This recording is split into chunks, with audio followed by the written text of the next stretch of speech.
Amazing grace, how sweet the sound that saved a wretch like me. So, natin magtuloy-tuloy. Panampakan naman natin si Lord. Ngayong araw po kasi ay unang linggo ng buwan ng Marso at tayo po ay mixed emotion. Bakit mixed emotion? Sapagkat ngayon pong linggong to, ang kahuli-hulihan natin gagamitin ang stage na to. This will be the last Sunday. Dahil mamaya po after ng worship service, pagkatapos ng 2-7, gigibain na po siya. At kung nakita niyo po sa likod, hindi pa kayo nakakita, ayos na po yung stage doon, kaya lang pipinturahan pa ng ilan. Kaya bago mag-Sunday, ayos na po siya, sa linggo, gagamitin na po siya. Palapakan natin ang Panginoon. So, noong una, prayer lang, noong una, panalangin lang, at dahil tayo pong lahat ay nagtutulungan, sama-sama na ayusin ang kanyang bahay-sambahan, nagbibigay kayo ng iyong mga tithes, sa iyong offering, yung skill ninyo, binigkakaloob ninyo sa Panginoon, kaya naman ang kanyang templo ay nagiging maayos. Kaya palapakan natin ang Panginoon. So yan po yung good news at isa pa pong good news na gusto ko ikwento ay meron po kang in-invite na speaker natin sa Wednesday Word Islamic Wednesday. Sabi ko, pwede bang siya ang mag-speak? Sabi niya sa akin, Pastor, sige po, ano pong topic? Sabi ko, about giving sana. Pero mahalaga kung ano yung lalagay ni Lord sa puso ko. Ako yung church natin, lumalago na yung dami, at kasalukuyan ginagawa yung kanyang stage sa likod. Sabi ko, yung funds dyan, kulang pa, kaya nagpe-pray kami na marami pa ang tumulong para may pagpatuloy pagpapagawa doon ating stage sa likod. Kaya ang ginawa niya, tinanggap naman niya, sabi niya, sige Pastor, nag-send na siya ng video niya, at ipe-play po natin yun, hindi po tayo sa Zoom sa Wednesday. Ipe-play po natin yun, yung kanyang video, at kanina umaga, nagbigay siya ng seed para sa church. Nagpadala siya ng 4,000 pesos. Palapakan natin ang Panginoon. So, those are good news. Mga kapatid na nasa malayong lugar ay gusto talagang tumulong para sa gawain ng Panginoon. Kung yung mga taga-malayo ay gustong tumulong, sana tayo rin taga-malapit. Amen? Tayo rin mga taga-loob. Amen? So, nadako tayo sa pag-aaral ng salita ng Diyos. Sino rito yung may mga nakatagong sikreto? Siyempre, sikreto kasi nakatago. Sino din may mga sikreto sa buhay? Sige nga? Yung mga bihis na katingin sa mister, oh. Ay, yung mga sikreto kayo? Yan. Alam niyo, ang buhay ng isang pastor katulad ko, siyempre marami ako maging kaibigan, marami naging members, sa aming church, marami mga kaibigan na nagtiwala. Alam niyo ba, yung iba doon sa mga kaibigan ko na yun, nangamatay na silang lahat. Pero yung sikretong ipinagkatiwala nila sa akin, hanggang ngayon ay daladala ko pa. At hindi ko kailanman kinuwento kahit na kanina. Kasi yun ay sikreto. Kaya ko yung gustong sabihin sa inyo, sa Bible, may mga buwas na sikreto. Kasi pag sinabing sikreto, lihim. Kaya pag-usapan natin yung buwas, hindi lihim. So hindi yung hidden secrets, kundi open secrets. Sino sa inyo rito yung nakakita ng namamalimos at pagkatapos ng humisay ng limos ay hindi mo binigyan ng limos? Sino rito ang mga guilty yun? Di ba marami tayo? Kasi naman, meron kasi paniniwala yung sindikato igaya. Ayan ikay, kinakalakal ng mga anak, nabibigay sila ng limos. Pero talagang ganun. Pero minsan talaga, pag nakita mo yung tao talagang hirap na hirap, kailangan ng tulong, minsan, hinihipo nila yung puso mo para tumulong. Sino sa inyo mga tumulong na sa mga nagpapalimos? Ano sabi niyo dun sa nilimusan niyo? Hutang mo yan, ha? Ano sabi niyo sa nilimusan niyo? Basta nagbigay lang kayo, siyempre, di ba? Ano ang masarap? Yung nagbibigay o binibigyan? Ulit. Ano ang mas masarap? Yung nagbibigay o binibigyan? Ba't kayo nakapila sa ayuda? Bakit kayo nakapila sa ayuda? Eh kung gusto mo pala, hindi sana pumila ka doon sa magbibigay. Pero itong pandemic, sa totoo lang itong pandemic, ang daming pinagpala ni Lord. Yung mga panahon na kung kailan gipit na nga, walang trabaho, hindi makalabas. Tsaka naman marami ang nag-bless sa atin, siya mga kapatid, mga kaibigan, kung saan lugar, nagpapadala sila ng tulong. Ngayon ang gusto kong i-share sa inyo ay yung mga bukas na sikreto ng pagkakaloob o pagbibigay sa kapwa, sa Panginoon, kahit na kanino. So, if you have your Bibles, ito yung ating mag-uusapan, the open secrets of generosity. The open secrets of generosity. Ito yung mga bukas na sikreto ng pagiging mapagbigay. The open secrets. 2 Corinthians chapter 9, verses 6 to 11. Ito sabi ng Bible, verse 6, remember this. Sabi ni Apostle Paul, remember this, whoever sows sparingly will also reap sparingly. And whoever sows generously will also reap generously. So pag binasa mo ang Tagalog na Biblia, sabi niya, tandaan nyo to. Remember this. Tapos may colon. Ibig sabihin, it has a strong emphasis. Meron siyang emphasis na binibigay. Sino man ang sabi niya na maghahasik, sows sparingly, ay mag-aani ng kukunti, yung kukunti ang kanyang ihasik. Pero whoever sows generously, yung mag-aasik ng marami, ay aani rin ng marami. Verse 7. Each of you should give what you have decided in your heart to give. Bawat isa sa inyo, ang sabi niya, ay dapat magbigay, sabi niya, nang ayon sa pinagpasya ng iyong puso. What you have decided in your heart to give. Not reluctantly or under compulsion, for God loves a cheerful giver. And God is able to bless you abundantly, so that in all things, at all times, having all that you need, you will abound in every good work. At sabi ng Bible, as it is written, sapagkat nasusulat, they have freely scattered their gifts to the poor. Their righteousness endures forever. Verse 10. Now He, referring to the Lord, now He who supplies seed to the sower and bread for food will also supply and increase your store of seed and will enlarge the harvest of your righteousness. You will be rich in every way, so that you can be generous on every occasion, and through us your generosity will result in thanksgiving to God. So dito mga kapatid nyo, ang sabi ng Bible, you will be enriched in every way. Tayo ay pasasagaan ng Diyos sa lahat ng pagpataan, so that you can be generous on every occasion. Ibig sabihin, si Lord ay may kakayanan na tayo ay pasaganain upang tayo ay makatulong sa kanyang gawain. Halika, kaya ng Diyos na tayo pasaganain upang tayo makatulong sa kanyang gawain. At iyon ay sa lahat ng pagkakataon. Hindi selective. On every occasion. Sa lahat ng pagkakataon, nabibigyan ka ng pagkakataon ng Panginoon na makatulong sa gawain. Sabi niya, ito ay kanyang papayagan sa iyo sapagkat ikaw ang kanyang pinagpapala. At sa mamamagitan ng inyong pagkakamundawa, pagtulong, ay magre-resulta ito ng pagpupuri at pasasalamat sa Diyos ng mga tao na kinabang dahil sa iyong pagtulong.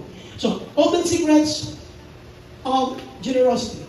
Sino sa inyo rito yung mga nakaraang taon ay pinagpala ng lagpas sa inyong inaasahan? Halimbawa, nagpe-pray ka ng isang girlfriend, biglang dalawa dumating. Halimbawa, gano'n. Ay, hindi naman gano'n. Hindi naman gano'n. Mali yun. Diba, nagpe-pray ka ng motor. Ay, motor ka, tapos binigyan ka pa na sa pang-bike.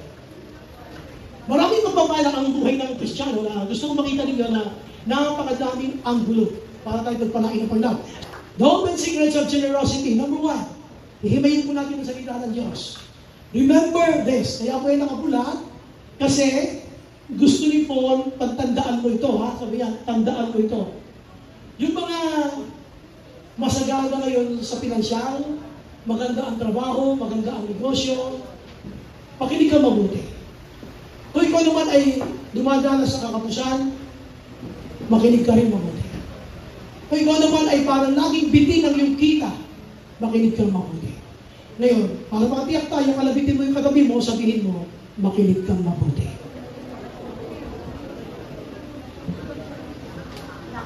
Gusto ko po usapin dyan yung mga nagmamahal talaga sa Panginoon, sa pagkatapahalaga na ating pag-uusapan. So sabi ng Bible, sabi ni Paul, remember this. Tandaan nyo ito, ha? Whoever sows sparingly will also reap sparingly. Ang sino ba nag-aasik, sabi nga ng kukunti, ay mag-aani ng kukunti. Pero nag-aasik na marami, aani ng marami. Tani ko kayo, kung kayo ay aani, anong gusto nyo ani? Madami, konti? Para marami ang ani, ano nyo magagawin? magtanim ng marami. Okay, malinaw. It's an open secret. Pero bakit hindi ganoon? It's an open secret. Kung gusto mo ng marami ang ani mo, marami rin natanim mo. It's an open secret, pero tayo, nagtatanim tayo ng konti. Na baka sakaling babago yung batas ng Diyos, na pag nagtanim ka ng konti, madami ang ani mo, hindi mo nangyayari. Dahil ang batas ng Diyos, makita nyo dito, ang sino man nag-aasik ng kakonti, aani ng kakonti, at sino man nag-aasik ng marami, aani ng marami. Ngayon, pakinig kayo mabuti ha, please all eyes here. Pero sabi ni Paul, magpasya ka sa dalawang klase ng ani. Magpasya ka sa dalawang klase ng ani, you know. Each of you should give what you have decided in your heart. So what have you decided in your heart?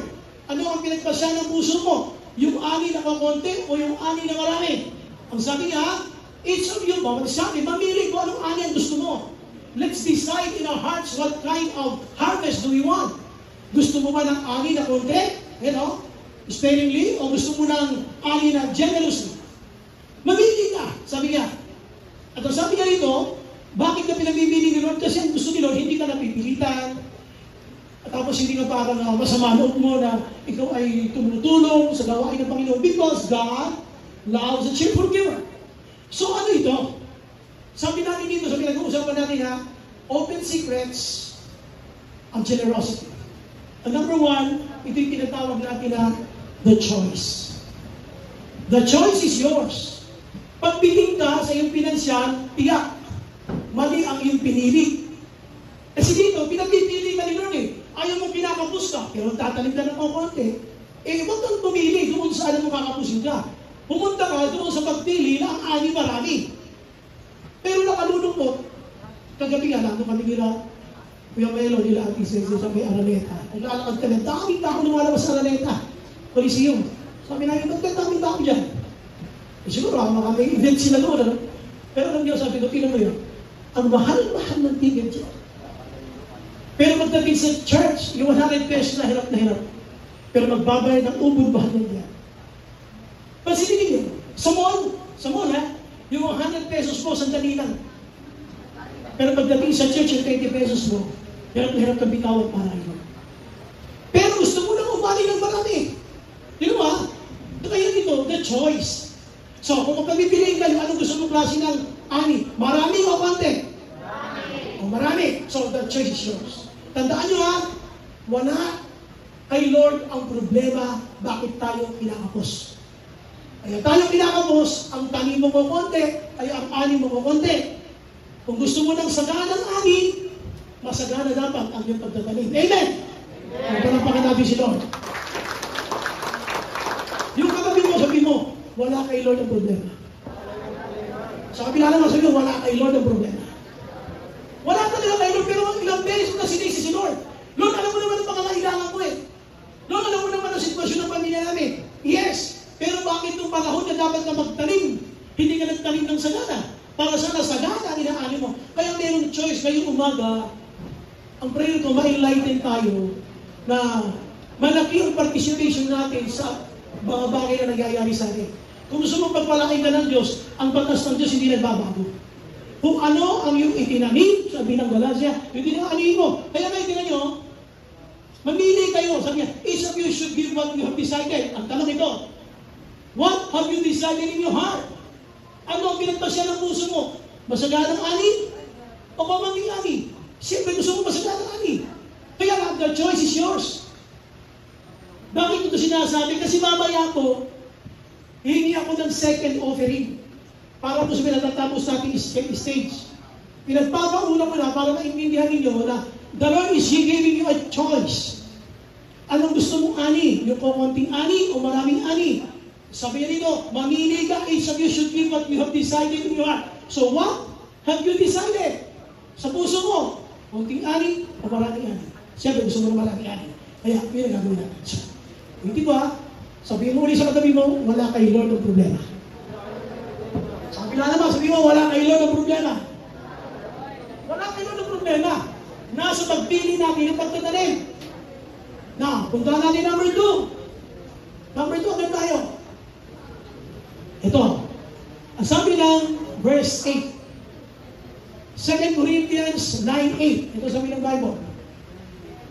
And God is able, what? Pakibasa niyo itong kulay gold. And God is able, ulitin natin, yung sabay-sabay. And God is able, ulit, and God is able, who is able? God is able. Magagawa ng Diyos na pasaganaan niya. Sino ang gagawa ng pasaganaan sa atin? Si Lord. So, ibig sabihin, pagka i-click mo ito, kaya niya. Kaya kanyang pasaganain. Tingnan nyo, and God is able. Huwag lang mabilis kasi nag-disable lang God. And God disable. Huwag ganun mabilis. Kasi nagmumukhang disable and God disable. Putol-putol, and God is able. So, and God is able. So, kaya niya to bless you abundantly. Amen! So, pwede magpala sa iyo, Diyos lamang. Palakpakan natin ang Panginoon. Ang linaw-linaw, ang magpapayaman sa iyo, ang magpapasagana ng buhay mo, si Lord lang. Kaya huwag ka mananatan sa sarili mong talino.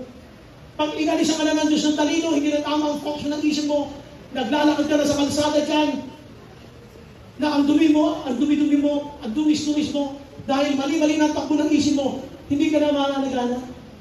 Dito ang gusto ng pakita, God is able. Para ano? Hindi lang to bless you. What kind of blessing? Abundant blessing. So, kaya ng Diyos. Sabi mo sa kanila, kaya pala ni Lord. Sige, isa palagin mo sa kanila, sabi mo, kaya pala ni Lord. And God is able. Hey, linawin natin ito, ha? God is able. Kaya ng Diyos. God is able to bless you abundantly. Kaya niya. Ang question ito, anong reason? Anong reason? Bakit kanya pagpapalain? Ayan o. God is able to bless you abundantly. So kaya kanyang pagpalain. Ulitin ko ha. Kaya kanyang pagpalain.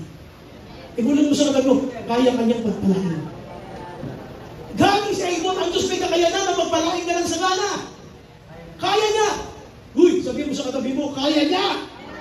Kalamitin mo sa ilong, kaya niya. Napalampakan natin si Lord. Kaya niya. Okay, ito na. Ito na ha. And God is able to bless you abundantly. So kaya niya. Ano yung purpose? Hinawin natin ha. Ano yung purpose? Bakit kanya i-bless abundantly? Ayun o. So that, kaya pinutol ko po yan para maintindihan nyo lang bakit tayo pinasasagana ng Diyos. So that in all things, at all times, having all that you need, you will abound in every good work. Ano yung sabihin? Ano ni Lord? Pinasagana ka na. Sa lahat ng bagay. Kapag pinasagana ka na ng Panginoon ng lahat ng bagay, ang purpose niya, so that you will abound in every good work. Upang may magamit ka sa pagkakawang gawa. Kaya ka pinasagana ng Diyos upang may magamit ka sa pagkakawang gawa. Kaya ka pinasagana ng Panginoon upang may magamit ka para sa paggawain ng Panginoon. So, ayun ang linaw-linaw. So that you will abound in every good work. Kaya ito talaga kaya. If God, listen, sa oras na ito, mag-handpick si Lord. Handpick si Lord. Halimbawa si Carl. Carl, bibigyan kita ng $10 million ngayon. Sabihin mo, kung anong gagawin niyan, 1, 2, 3, 1, 2, 3. Hindi na kasama. Bakit? $10 million ang gagawin mo kaya Jones. 1, 2, 3. Alam niyo ba, kahit 10, minsan may hirapan tayo mag-isip. Alam niyo kung bakit? Kasi alam natin, pag tayo blines ni Lord, atin lang. Wala sa plano natin ang gawain ng Panginoon. Wala sa plano natin ang tumulong. Pag tayo blines, bilang bahay, ano ba, bilang sakyan, puro sarili. Pag binigay niyo ang Bible, ang reason kaya kanya i-bless abundantly so that in all things at all times, having all that you need, you will abound in every good work. Upang may magamit ka sa gawain ng Panginoon. Ito yung lagi kong sinasabi noon pa, na kaya bine-bless ng Lord, naka-align yan sa pagtawag sa iyo ng Panginoon. Kaya kami nagpapala ng Diyos, kung may magamit ka sa kanyang gawain, tanong kita. Sabi ni Lord, si Marvin? Sabi ni Lord, Marvin, bigyan kita ng $1 million. Sabi ni Lord. Tapos magtira ka ng $100 para sa iyo. Lahat bigyan mo sa church. Kaya mo? Sabi mo parang, laki-laki naman. Look! Wala pa nga! Umapalag na tayo! Wala pa! Kaya nga, hindi tayo bine-bless ni Lord kasi hindi mo naiintindihan yung soda. Kaya ka nga pinagpapala ng Panginoon, kaya niya kaya kanyang pagpalaan abundantly so that may magamit ka sa gawain ng Panginoon. Kaya ang tanong ko dito, si Lord, kaya kanya i-bless. Eh yung blessing pagdating sa iyo, kaya mo bang i-handle? Kaya mo. Pero, si Lord, kaya kanya i-bless. Kaya niya. Eh pagdating ng blessing, kaya mo? Isolid yung para sa Panginoon? Tanong mo yung katabi mo, kaya mo? Huwag na natin palaking masyado. 10,000 pesos na lang. 10,000 pesos na lang. Sabi, bubulong sa inyo Lord mamaya. Pagbaba mo dyan sa labas, bago ka tumawid, pupunta sa kabila, sa may Ambers, may makikita kang sobre. Ang laman yan, 10,000. 500 pesos sa inyo na yung 9,500 bigay mo sa church. Gagawin mo? O kung hindi lang gagawa mo, ito ang laki-laki naman. Kaya hindi tayo mapagkatiwalaan nyo. Kasi wala sa plano natin ang gawain ng Panginoon. If you want God to bless you more, sabi nyo, ang mag-bless sa iyo, si Lord. God is able. Kaya niya. Kaya i-bless ka. Hindi naman sa blessing, but abundantly. Pero may reason. Dapat alam mo yung reason. Bakit na niya i-bless? So that, in all things, sa lahat ng pagkakataon, sagana ka na. So sa lahat ng pagkakataon, meron ka ng pagkakataon ngayon tumulong sa gawain ng Panginoon. So may number 2. Ito yung tinatawag mo na the chance. This is the chance for you to be blessed and to be used for God's kingdom. Ang alam lang natin, yung una, okay, choice. O gusto ko na maraming ani, para naman ako ay kasi na marami pa, maraming ani. O yung pinasagana ka na. You have to understand the very purpose bakit mayroong masagana. Ang purpose ng masagana, ay upang so that hanggang hindi mo ito naiintindihin, lagi kang kakapusin. Ulitin ko ha, hanggang dito hindi mo naiintindihan yung so that, lagi kang kakapusin. Kasi lahat ng dadating sa iyo, pati yung pangtanim, kakainin mo. Pati yung pangtanim, kakainin mo. Kaya dito, ang tanong ko ha, ang pagpalain ka ng Diyos, hindi problema niya. Alam niyo ang problema? Hindi mo kaya. Hindi ka pwedeng pagtiwalaan. Pinasobra niya. Nagpe-pray ka kay Lord. Lord, nagpe-pray ako ng 20,000 this month. Biglang ka kumita ng 90,000. Yung 70,000 hindi sa'yo. Sabi ni Paul, now, si Lord, He who supplies seed to the sower and bread for food will also supply and increase your store of seed and will enlarge the harvest of your righteousness. Minawin tayo po. Parang may mali. Una, ang sinasabi niya, kapag ikaw ay isang Kristiyano na sabi mo, Lord, gusto ko pong tumulong sa church. Lord, gusto ko tumulong sa project ng isang church na yun. Ay, hindi church namin. Kaya nasabi mo, wala kasi ako ibibigay kasi walang-wala ako. Makinig kayo, mabuti kayo mga nagsasabing wala. Hindi problema kung wala. Alam niyo kung anong problema? Kung ikaw ba ay sower. Pag nakita ng Lord gusto mong magtanim, ang Diyos na magsusupply ng seed. Kaya ka hindi masupplyan ng pangtanim kasi hindi ka sower. Now, He who supplies seed to the Now He who supplies seed to the Sino sinusupply lamang ng seed? Yung sower. Pero pag hindi ka sower, walang seed na supply.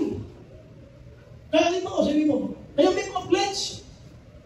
Hindi ka sigurado kung next month kung saan ko kukunin itong pledge ko na ito, pero dahil alam ko, ito ay magiging sower sa gawain ng Panginoon, hindi nalaman mo. E pagdating ng oras na yun, meron ka ng pang-seed, meron ka ng pang-pledge.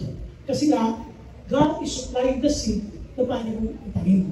So ngayon tanong, Pastor, gusto ko sana maging sower, kaya lang wala akong seed, hindi totoo yun. Ang sower, sinusupply ni Lord ng seed. Now He will supply seed to the sower. Hindi lang sower. At sabi pa rito, pati yung bread for food, ibinibigay pa rin ng Panginoon doon sa sower. Ngayon na nangyayari, pakinggan mo po yan. Pag tayo po ay naging instrumento ng Diyos sa pagpapala. Yung mga dumating na pagpapala sa iyo, alam mo, lumagpas ito kasi nais ng Diyos na gamitin ka sa pagtulong sa gawain ng Panginoon. Kapag yun ay nangyari, mapapansin mo, magbabago ang takbo ng ipinasyan. Magbabago. Dadami yung sources mo ngayon para ikaw i-bless. Pwede na ibang tao na mag-bless sa'yo, ipapromote sa trabaho, kaganda negosyo mo. Bakit? Ito yung sinasabi ngayon, no? Yung store of seed mo will increase. Makakatanggap ka ng iba't ibang mga project, makakatanggap ka ng mga opportunities na pwede ka mag-generate ng income. Kasi nga, sower ka. Hindi ka lamang isang tumatanggap ng seed, you are now a sower. So ngayon, ang sabi nito, you will be enriched, pasasagalain kayo in every way. Tignan nyo ha, bakit nyo pasasagalain ng Diyos sa lahat ng pagkakataon, sa lahat ng pamamaraan? You will be enriched in every way so that you can be generous on every occasion. Kaya pala ako pinagpapana ng Diyos upang ipagpapana ako sa mga gawain ng Diyos. Pero iba hindi alam yun. Kung kailan na-promote, naging kuripot. Kung kailan tumanda ang trabaho, lalong naging mapagkwenta sa mga magtulong sa gawain ng Panginoon. You should not do that. Kung gusto niya na-bless kayo lalo ni Lord, be a sower. Huwag na huwag tayo matatakot na tatakdan natin ang gawain ng Panginoon. Amen? Palakpakan namin si Lord.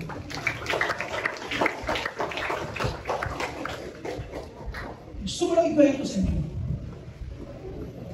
Siguro yung mga nasa GC natin, na-receive naman ninyo na nalalawagan si Ate Nina, na umagkano pa ang kulang natin noong nakaraan para dito sa stage. Ayon sa kwentada, doon sa mga binigay ni Kuya Lando, ng mga kailangan pa, umabot siya ng 6,000 plus. Umabot siya ng 6,000 plus. At marami pa rin po mga kapatid natin tumulong pa rin. So, nag-share, umabot po siya ng 2,500. At yung 2,500 na yun, ay nagamit na rin po yun. Hanggang sa kulang pa, para matapos kung stage namin sa remote. Doon sa numero na binigay sa akin, parang 4,000 plus pa ang kailangan. Noong Friday po kasi ay, mula nung bukas sila nung Monday, hindi ako nakapunta. Noong Friday lang ako nakapunta ito. So, doon lang dito ako titignan ko yung ginagawa nila Kuya Lando, nila Kuya Jojo. Sabi ko, ano ba kayo mga kulang dito? So, that moment, wala na po talaga akong cash. Wala nang laman yung Gcash ko. Kaya sabi ko, yung listahan ng mga bibilin, ika-credit card ko na lang. Ika-credit card ko na lang. Sabi ko nung Friday, kasi Sabado wala ako dito. So, lumakad sila Kuya Lando, tsaka si Kuya Romero sa DIY. Ano ko sa DIY? Tapos yung kailangan nila na nasa listahan, maraming kulang. So, hindi na lang binili. So, ang nangyari na lang, sabi ko, sige, ganito. Sa Sabado, si Melo at saka si Nonoy ay pupunta sa Cubao, doon na lang natin bilhin. At yung sabi ko credit card ko na lang gagamitin natin. Pero alam niyo, may isang pala si Melo na hindi nakasama. Kaya ang lumakad, yung kasama, si Iris at saka si Nonoy, si AJ. So tapos namin kumain ng tanghalian, pupunta po kami sa Ace Hardware. Kompleto naman, nandun lahat. Ang wala lang pala ay yung skin coat, yung ginagamit sa Pagkasilya. At saka yung Boysen na pagpintura. Alam mo ninyo, nagulat ako sa presyo. Kasi ang alam kong babayaran ko lang, 4,000 plus. Bago kami sa counter, ang lumabas, 7,340. Naku, sabi ko, gusto ko iurong. Pero dahil nga sa templo ito ni Lord, sige na. Hinugot ko yung credit card doon. Binayaran ko na. At nakapunta na rin ko babalik si Iris at saka po si Mamay. Alam niyo, church namin kailangan ko na tulong. Ang mga kapatid. Kaninang umaga, inaayos ko po itong message sa tulong. Habang inaayos ko ito, ayos ko yung templo ng Panginoon. Sabi ko na pagkano mo mga ng Jesus ko. Kasi alam mo po okay na yun. Pero meron pa lang, kumakulang pa kasi kailangan pa natin ng monitor, mas malaki para doon. So, inimpress sa amin ni Lord, yung credit card ko na ginamit na 7,340, ay wag ko na singilin sa church. Itanim ko na sa church. Kaya hindi ko na po yung tungkulin sa church. Huwag po tayong matakot magtanim sa church. Templo na po ito. Yung hininga mo, yung abilidad mo sa pagtatrabaho sa Diyos namin. Pag binawian ba ng Lord ng lahat ng dahil sa kakuliputan namin, dahil sa ayaw mong ipagaling ang bigay ng Diyos sa iyo, alam mo ninyo, mas malaki ang mamamala. Sa likod ng isip ko, naglalaban ko, 7,000 na naman yun. Anak, sa akin lahat galing. Naalala ko nung nag-pray sa rito, nakaraang mga rito bago si Bishop Anan. The gold is mine, the silver is mine, sabi ko. Sa akin lahat galing, anak. Huwag kang matakot. Sige po, Lord, kayo gusto mo, sige po. Kaya, yung credit card na nag-asos ko, 7,000 plus, ako na po magbabayad doon. Mga details. Walang po yung mundo. Actually, baka kong bawirin yung kanina umagay. Kasi, nagpadala nga ako ng 4,000. Ay, sabi ko, 4,000, nagpadala. Pati na lang, dadagdagan yun, mababayaran na yung sa credit card, 7,000. Lord, baka naman. Diba, sabi ko, bibigay ko na sa akin. Eh, wala nang nagawa. Sige, Lord, para sa ganyan. Mga kapatid, gusto ko i-challenge. Kasi alam nyo, itong pangatlo na ito, kasi nasabi ko ngayon, this is the change that will happen to you. Magbabago takbo ng pinansyal mo, huwag ka lang kuripot sa gawain ng Panginoon. Huwag ka lang matakot. Hindi mo lang takot na takot ng tamnan ang gawain ng Diyos. Sa siyang pinagmumulahan lahat ng meron ka. Takot na takot na bakit na natakot sa kanya galing lahat yan. Ay, dami mong pinukwenta. Bayarin mo sa kanito, bayarin mo sa kanito. Pag pinayta mo natin, hindi ka makapagtatanin sa gawain ng Diyos. Kailangan mong magdesisyon para magbago ang takbo ng pinansyal mo. Gusto mo ng change? Gusto mo ng magbabago? Magtanim ka sa gawain ng Diyos. At yun ay hindi lang bisa nagawin. Hanggat sinasabi ng Diyos sa iyan, tuloy-tuloy yan. Kung gusto mo ng tuloy-tuloy, na masaganang pagpapala. Walang parang natin ang pagpapala. Ano mangyayari ngayon? Sabi niya, kapag ikaw ay pinasagana ng Diyos, you will be enriched in every way so that you can be generous. Kaya nga pinasagana, so you can be generous. Kaya ano magpasa pa ng kailangan mo? So you can be generous on every occasion. And through us, your generosity will result in thanksgiving to God. Sa pamamagitan mo na nagtungklay sa utos ng Panginoon na maging kasamapan upang mapagpala ang kanyang church, sabi dito ayun, marami ang magpapasalamat sa Diyos dahil sa ginawaan, habang pinagpapay kanila, patuloy kang mananagana dahil ng pangako ng ating Panginoon. Isa bang palagpakpan ng Diyos? So, balik tayo sa ating theme. Ang ating theme? Golden secrets of generosity. Number one, the choice. Number two, the chance. And number three, the change. Magkakaroon na ng pagbabago kapag tinutuon mong pangnan ang gawain ng Panginoon. Pero hanggang nananatili kang kuripot at puro sarili mo, iniintindi mo, lalo ka pang mawawalan at lalo ka pang katapusin. Napunta natin ang conclusion ng mensahe. It is in releasing, that's why you're receiving. It is in releasing, that's why you're receiving. Kaya ka tumatanggap kasi ikaw ay nagbibigay. Kapag nag-release ka ng pagpapala ng Diyos, tatanggap ka rin ng mga pagpapala ng Diyos. Amen. Tayo na. Amazing grace, how sweet